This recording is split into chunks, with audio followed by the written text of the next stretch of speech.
For the dinner party, originally, I was excited to have all of you over because you are all very astute critics. Right. And that's a good thing. When you're doing a cookbook, you want a variation of opinion. So in that regard, I was happy. Yeah. But, as we all know, it went completely left. It went way out into butter knives, women coming back into the house when they've been uninvited. Right. It was a hot mess. It was a lot. I'm in your mama's house right now. You got a knife out of You will not discuss my mother in my house. You will not talk about my mama in my house, in my mama's house. I was not ever prepared. I'm never prepared to go where I went. Okay. That was a lot. I think that the truth really hurt Candiace in that instance because it was factual. We really were in Miss Dorothy's home. Candiace acknowledges it. Chris has acknowledged it. So I don't know why she got so triggered when I said it. But if anything, I think that, Candiace really is just a baby kid with a butter knife, and that's what she does. She doesn't really know how to control her emotions. She went crazy. And I thought, because it was all the emotions. She went from angry to crying to laughing to angry again to crying. She was going through an emotional breakdown. She probably was in shock. She probably had chill. I am not a violent person most of the time. I see you I have a violent mouth. I see lash you you as verbally. easily triggered. Yes, And I'm very sensitive. I know. Don't try me in my house. I invited her into my home. I gave her a beverage. It was one of those moments where you're like, what is going on? No. And a little side note, because I was sitting next to Ashley, I was trying to jump out of my chair and save her from the butter knife. But I was stuck to the chair. On the line I was. My little shorts. Secret Service over here? Yes, I was Secret Service. My little shorts were stuck to the chair. So I literally could not get out the chair to save Ashley from the butter knife. I just so happened to grab what was right next to me. It could have been a straw, it could have been a blade of grass, but it was the butter knife. So I picked it up. At first, I was just kind of tapping it to emphasize. I did hear the tapping. Get the out. She doesn't comprehend. I don't know what language she speaks. Okay. I mean, even though it's not sharp, it could have still poked someone in the eye. That's true. I kept telling them, I said, Ashley didn't say anything bad about her mom. She kept saying, don't talk about my mom, don't talk about my mom. I said, she didn't say anything about your mom. She just said, this is Dorothy's home. This is your mom's house. I said, she didn't say anything bad. So I couldn't understand why it went so left field. And once again, everybody's like, you're taking Ashley's side, it's not about sides. It's about what's right and what actually happened. And honestly, the only reason I made the comment anyway in the first place was because I had heard that she had had so much to say to Gizelle about me and my baby journey. So I found it very odd that I had been invited to her home to have dinner under the pretenses of, she obviously has some very strong opinions about me, that she's being very fake, and it just didn't feel genuine to be there in the first place. I didn't really want to be there, quite frankly. I went there to see what she would say, and the proof was in the pudding. She was wrong for inviting you. You was wrong for coming. Y'all should not have been in that situation. It was awful. I was like, this takes umbrellas to another level.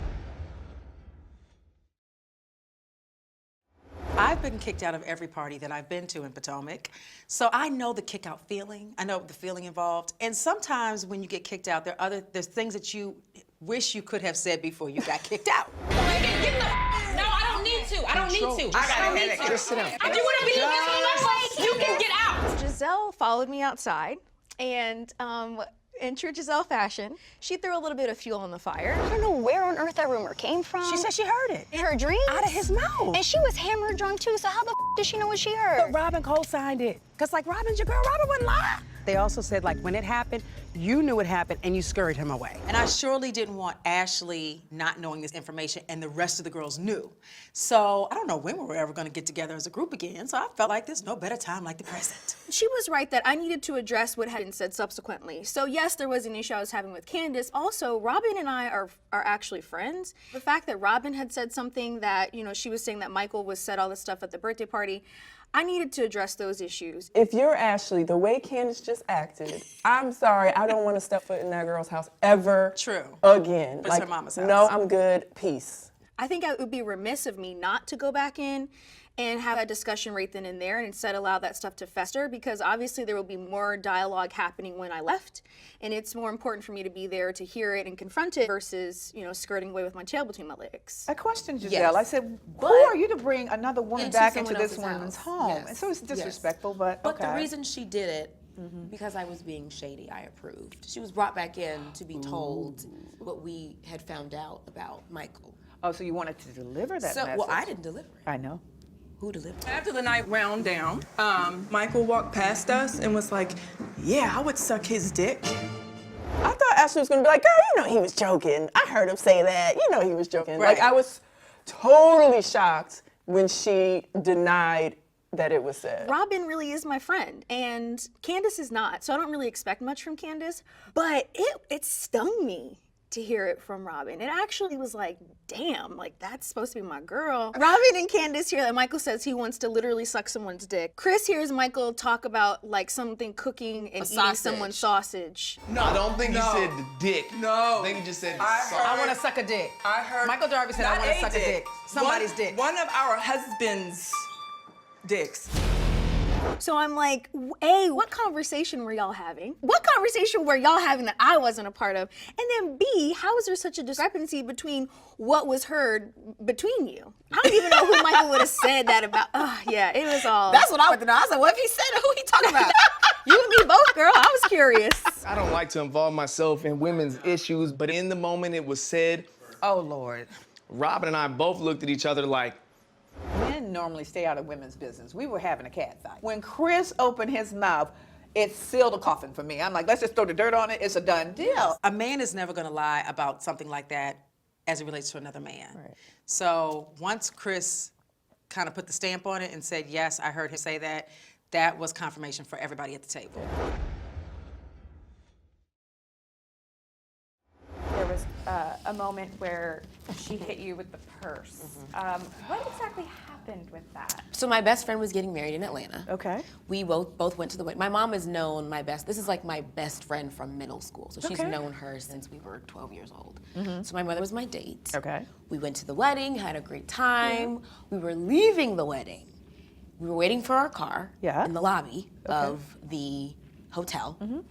And we started a conversation that we shouldn't have started about her preferences on the way that I speak to her versus my preferences on the way that she speaks At to a me. wedding? So she says something to me to the effect of, you know, you are disrespectful, da da da da.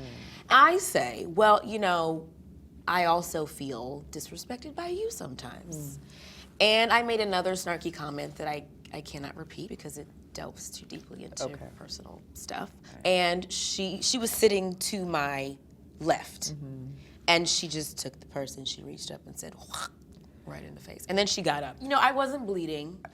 Please, let's clear this up, because I've been thinking like having nightmares.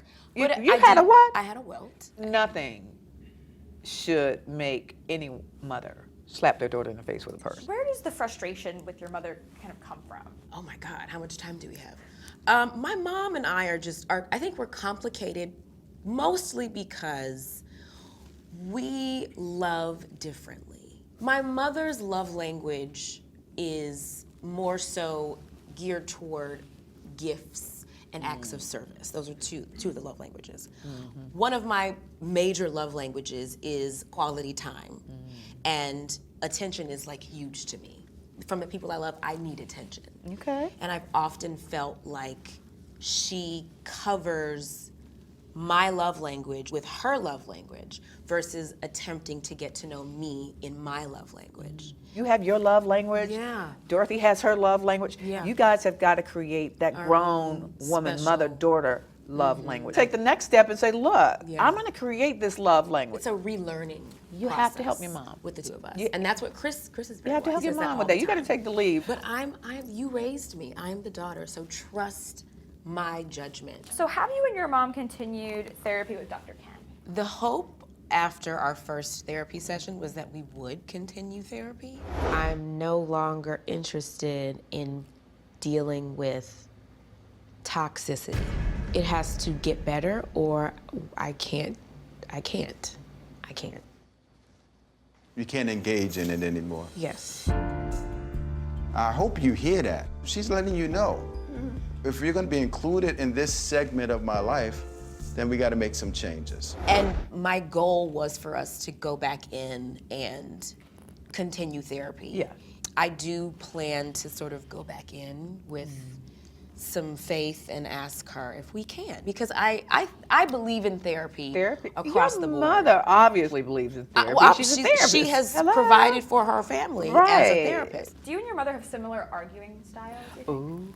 We both like to argue. And we both like to have our points. You both like to be win, on top. and two people can't win all the time. And Chris says that to me all the time. You can't both win. And somebody has to acquiesce and sort of release and let it go. And I am working on that. I'm working on being able to just say, okay, Mom, even if I don't believe it. And most of the time I don't.